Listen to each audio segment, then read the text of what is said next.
تیرا میں غضب کی سردی ہے، لیکن اس کے اوپر جو سیاست ہو رہی ہے وفاق اور کے پی کے درمیان میں، اس میں بلا کی گرمی ہے۔ ہزاروں لوگ نقل مکانی کے چکر میں پھنسے ہوئے ہیں، کوئی بیمار ہو رہا ہے، سب کچھ ہو رہا ہے، لیکن یہاں پہ ایک دوسرے پہ الزام تراشی چل رہی ہے۔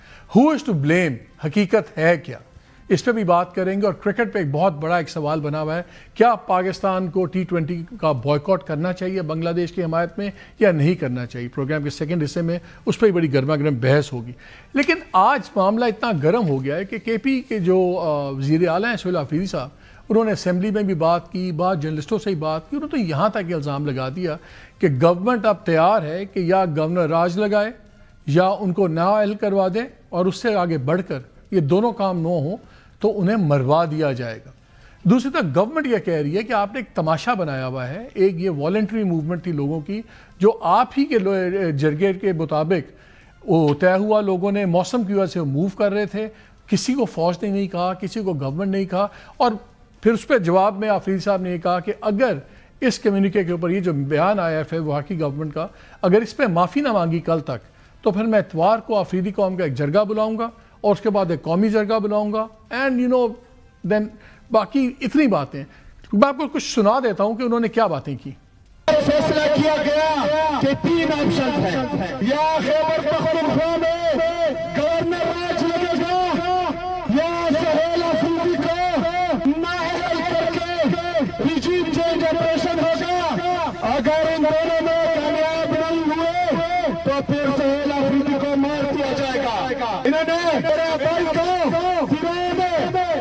لوگوں کو اس بات پر مجبور کیا کہ وہ اپنا علاقہ چھوڑیں۔ اس کے لیے انہوں نے ایک 24 رکنی کمیٹی بنائی جس میں کور کمانڈر پشاور اور IGNC بیٹھے تھے، اور 24 رکنی کمیٹی ان کی سربراہی میں بنی تھی۔ آپ کو یہ پتہ ہونا چاہیے کہ اس کے بعد مجھے کسی جنازے کے لیے نہ میسج آیا نہ مجھے بلایا گیا۔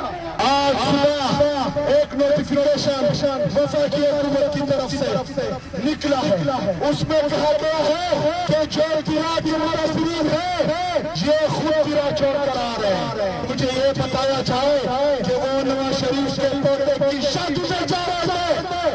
آنے والے اتوار کے دن میں آفریدی قوم کا جرگہ بلاؤں گا انشاءاللہ تعالی۔ اس جرگے میں لوگوں سے پوچھوں گا کہ آپ کو نکالا گیا ہے یا آپ خود آئے ہیں۔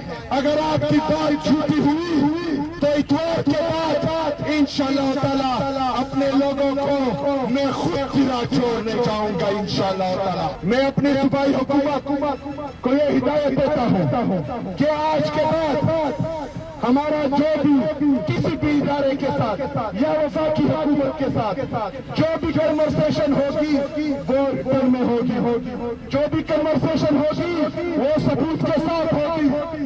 میرے پاکستانیوں، اگر 2 دن کے اندر یہ نوٹیفیکیشن واپس نہیں لیا گیا اور اس پر معافی نہیں مانگی گئی تو اتوار کے دن میں آفریدی قوم کا جرگہ کروں گا، اس کے بعد پورے پختون قوم کا جرگہ کروں گا انشاءاللہ تعالی۔ جب جرگے کی بات ہوئی تو اس میں حکومتی ذرائع کا کہنا یہ ہے کہ کور کمانڈر کسی جرگے میں شامل نہیں تھے، IGFC کور کمانڈر میں تھے۔ پھر گورنمنٹ نے ایک اور بات بھی پوائنٹ آؤٹ کی، اور میرے مہمانوں کا پہلے میں تعارف کرا دوں۔ اختیار ولی صاحب میرے ساتھ ہیں، adviser to prime minister on K P affairs. Shafi Jan ہمارے ساتھ ہیں، adviser to the chief minister K P اور انفارمیشن کے تمام معاملات ہینڈل کرتے ہیں۔